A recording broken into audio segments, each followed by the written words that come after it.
El sistema nervioso periférico no es un bloque especialmente preguntado, pero sí debemos saber dos o tres detalles de lesiones nerviosas. Hemos ido intercalando con algunas fracturas y luxaciones lesiones neurológicas, habitualmente en forma de neuroapraxia, que acompañan algunas fracturas por su localización. Por ejemplo, el nervio radial en las fracturas de húmero, por ejemplo, el nervio axilar o circunflejo en las lesiones de hombro, por ejemplo, el nervio ciático en la luxación posterior de cadera. Aparte de eso, merece la pena conocer algunas generalidades del sistema nervioso periférico. Tenemos que recordar que el nervio va envuelto por una serie de cubiertas que lo protegen ante las lesiones y que en muchas ocasiones van a influir luego en su reparación también. Y tenemos que recordar que hay tres tipos de lesiones, según la clasificación lesional, la de Seddon, que nos indican no solo el tipo de lesión, sino también el tipo de tratamiento a realizar y el tipo de recuperación esperable. De menos a más grave, la más leve de todas es la neuroapraxia. Es una lesión habitualmente por contusión o estiramiento nervioso en la que el nervio no se afecta por dentro. Se produce un edema, el tratamiento es expectante, es conservador y la recuperación suele ser espontánea. Hay que tranquilizar al paciente y en el plazo de unas semanas a unos meses, según el nervio y la localización, se puede producir una recuperación completa.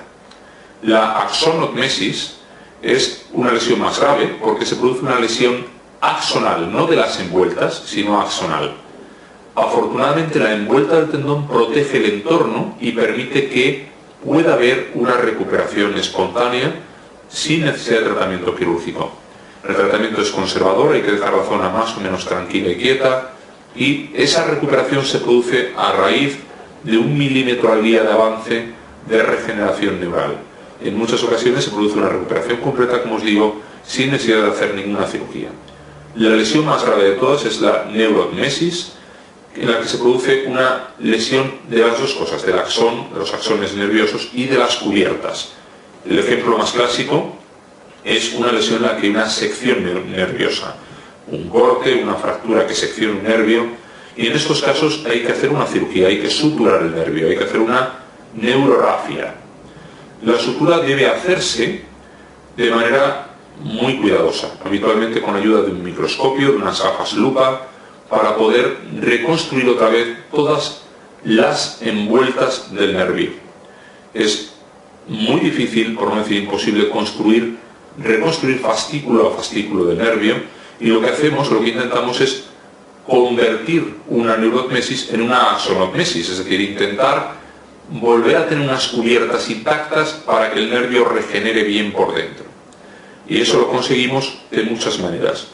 Con la sutura directa, también tenemos pegamentos especiales que nos sirven para unir y mantener unida la cubierta para que regenere el nervio por dentro, o tenemos unas vainas de silicona que nos sirven para hacer un tubito artificial, una especie de vaina de mielina artificial que dé paso a la reconstrucción interna espontánea del nervio.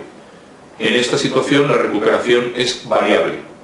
En muchos casos incompleta y en muchos casos se recupera de manera parcial. Y es importante decir que de las tres tipos de lesión, sin duda, es la de pronóstico más incierto o menos agradecido. Recordad también lo que es la degeneración primaria y la degeneración valeriana, que produce un nervio. Cuando hay una lesión, de manera distal a la lesión, el nervio va a degenerar porque no le llega ningún estímulo ni ningún nutriente para poder regenerar.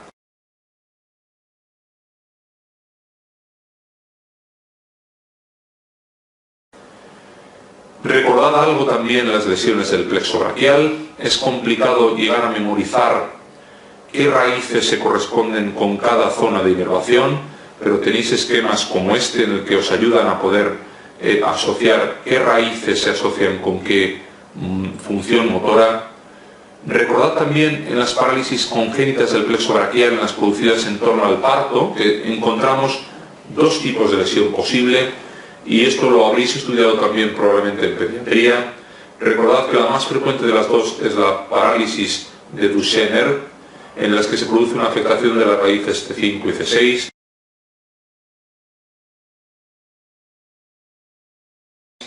En las que se produce habitualmente una distracción cabeza a hombro, y clínicamente el niño presenta la mano en una actitud como actitud de propina, que decimos de Metre, reflejo de Moro. El tratamiento en ambas es conservador.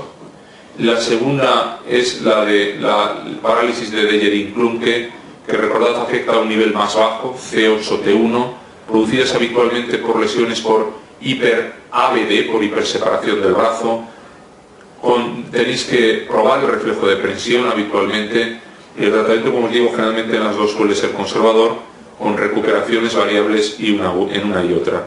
Aquí tenéis un esquema lesional de la parálisis más frecuente y veis la actitud de la mano del niño, y cuando vemos un niño en esta situación el diagnóstico es clínico fundamentalmente, aunque luego podemos hacer confirmación como en cualquier lesión nerviosa mediante un electromiograma.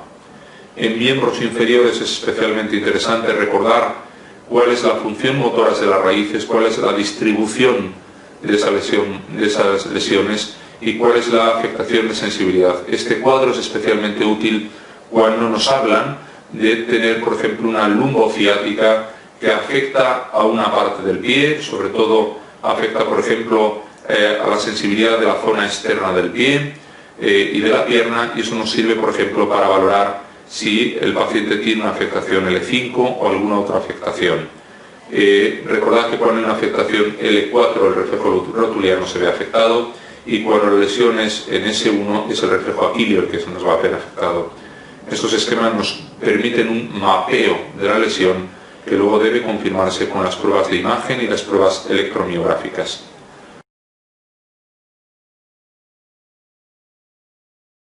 Para acabar con el bloque de lesiones neurológicas, es importante que recordéis que la neuropatía más frecuente que vemos en el cuerpo humano, con mucha diferencia, es una neuropatía por atrapamiento en el túnel carpiano, en la muñeca. El síndrome de túnel carpiano afecta habitualmente a mujeres de mediana edad que nos cuentan en la consulta que tienen dolor y parestesias en el territorio de distribución del nervio mediano, sobre todo en el primero, segundo y tercer dedos de la mano, que es especialmente frecuente cuando se acuestan y que les hacen despertarse de madrugada, hacia los 4 a las 5 de la mañana, en lo mejor del sueño, porque tienen dolor y la mano se les ha quedado dormida. Y lo que nos dicen es que después de un rato de apretar la mano y de mover la mano, el problema desaparece. Pero esto, como imagináis, es muy limitante.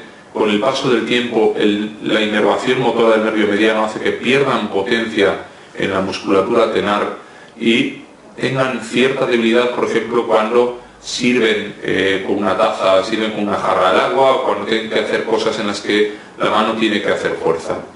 Cuando tenemos esta situación, el electromiograma es de utilidad para confirmar el diagnóstico, pero recordad que la exploración clínica es vital.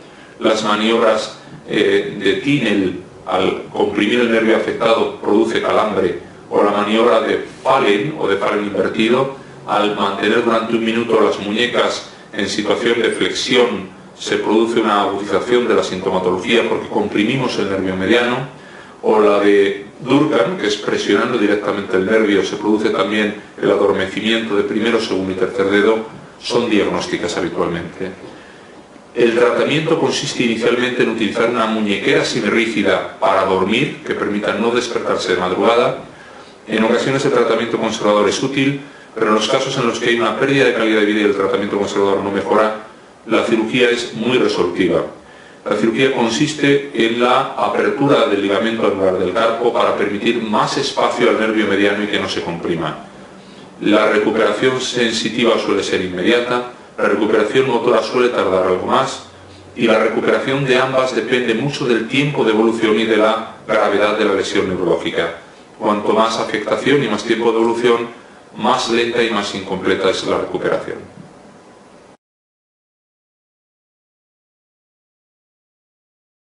Esta pregunta nos sirve para hacer un repaso de la neuropatía por atrapamiento más frecuente del cuerpo humano, que es la afectación del nervio mediano en el síndrome del túnel carpiano.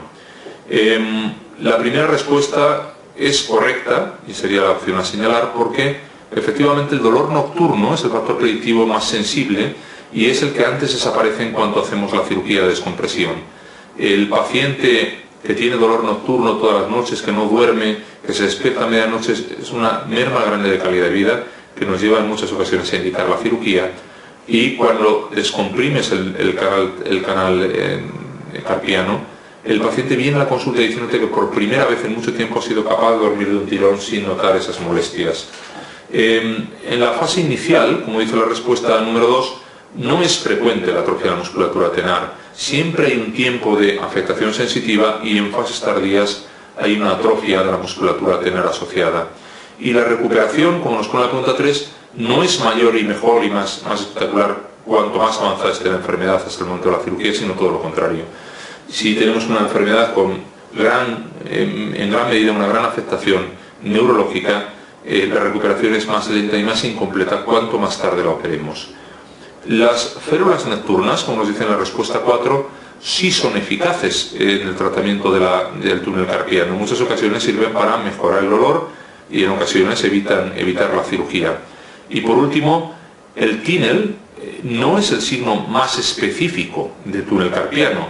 Es un signo que nos indica que hay un nervio que está irritable y que la compresión, la percusión del nervio produce calambre y dolor en el territorio de distribución, pero el TINEL es un signo que utilizamos en cualquier compresión nerviosa, no específicamente en el túnel carpiano, luego esa respuesta tampoco es correcta.